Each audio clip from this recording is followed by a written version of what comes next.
Dernière méthode pour le calcul intégral, il s'agit du changement de variable. Alors c'est la méthode qu'on utilise un petit peu en dernier recours parce que ce n'est pas la plus facile. Je vais l'illustrer sur cet exemple-là. Donc le but c'est de calculer ça. Alors le changement de variable il sera toujours donné, donc il n'y a pas besoin de l'inventer ou quoi que ce soit. Il sera toujours donné dans les exercices. Ici je le donne, je le pose, c'est u de x égale 1 plus x carré. Alors u c'est une fonction de x si on veut, mais dans la pratique on notera toujours u sans le 2x là. U égale 1 plus x carré. Alors il y a des hypothèses à vérifier quand on fait un changement de variable, mais on va les laisser un petit peu de côté. Bon, je les rappelle quand même ici, il faut que u soit C1, c'est-à-dire dérivable de dérivée continue, et strictement croissante sur l'intervalle d'intégration 0,2. Mais ces hypothèses seront dans la pratique toujours vérifiées, on ne va pas s'en soucier. Il faut juste savoir que ça existe. Alors par contre, ce qui va changer un petit peu, ce qu'il faut calculer, c'est quand on fait un changement de variable, le but c'est de calculer cette intégrale au départ par rapport à x, donc c'est pour ça qu'il y a dx, et de la faire devenir une intégrale par rapport à u, la nouvelle variable, donc on aura un du. Et si on fait ça, la première chose qui change dans l'intégrale, là, c'est les bornes. Les bornes, elles vont changer, donc comment on les calcule? C'est facile. Quand x vaut 0, eh bien, il suffit que je remplace x par 0 ici, et puis je vais trouver ce que vaut u. Ben, quand x vaut 0, donc u de 0, ben, u vaut 1. Et quand x vaut 2, donc la deuxième borne de l'intégrale, ben, u vaut 1 plus 4, c'est-à-dire 5. Voilà, donc 1 et 5 sont mes nouvelles bornes, seront mes nouvelles bornes de l'intégrale. Donc ça, c'est une première chose.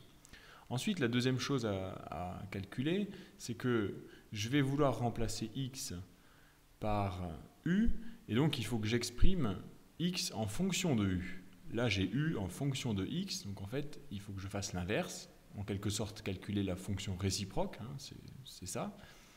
Et donc on exprime x en fonction de u. Alors je pars de cette égalité, donc si je passe le 1 de l'autre côté, fait u moins 1 égale x carré, et puis pour trouver x, il ne me reste plus qu'à prendre la racine, donc à savoir x vaut racine de u moins 1. Alors en fait, c'est plus ou moins la racine normalement, mais ici, puisque x varie entre 0 et 2, x est positif, et donc j'ai bien seulement racine de u moins 1. Pas moins racine de u moins 1. Donc j'ai qu'une solution, hein, c'est x égale ça. Une fois que j'ai exprimé x en fonction de u, il me reste une dernière chose à calculer, c'est le dx. Le dx aussi, il se remplace, il va devenir un du, mais pas tout à fait juste du, il va rester quelque chose. Alors comment je le calcule? Je peux commencer par calculer du. Du, c'est la dérivée de u par rapport à x. Donc je dérive 1 plus x carré par rapport à x, ça me donne 2x. Et puis à côté, je mets que j'ai dérivé par rapport à x, donc j'indique ce dx. Donc du égale 2x fois dx. Et puis si moi je veux dx, il suffit que je fasse le quotient, c'est-à-dire dx égale 1 sur 2x du. Sauf que je ne peux pas mélanger des x et des u, je ne peux pas mélanger deux variables en même temps. Et donc x, si je le passe de l'autre côté, je vais le remplacer par ce que j'ai trouvé là en fonction de u, c'est-à-dire racine de u moins 1. Ce qui me donne, donc je passe le dx de l'autre côté, mais je change le x en fonction de u, ça me donne 1 sur 2, le 2 il reste, et le x devient racine de u moins 1, du. Voilà, donc maintenant j'ai mes trois éléments pour remplacer toutes les variables qu'il faut dans cette intégrale.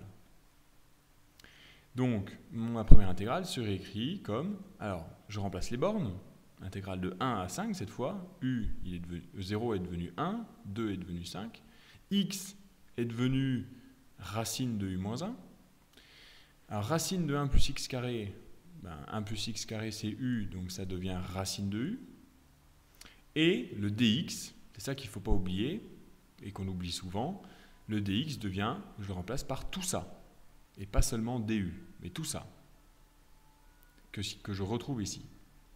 Et donc, quand j'ai fait ce changement de variable, c'est ça, donc faire le changement de variable, c'est écrire cette égalité, il y a des racines qui se simplifient, racine de u-1, racine de u-1, et au final, il me reste plus que cette intégrale-là, racine de u sur 2, qui, elle, est devenue facilement calculable grâce à ce changement de variable.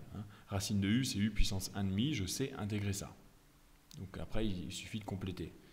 Donc, partant d'une intégrale difficile à calculer, voire impossible directement, on fait un changement de variable pour se ramener à une intégrale simple et connue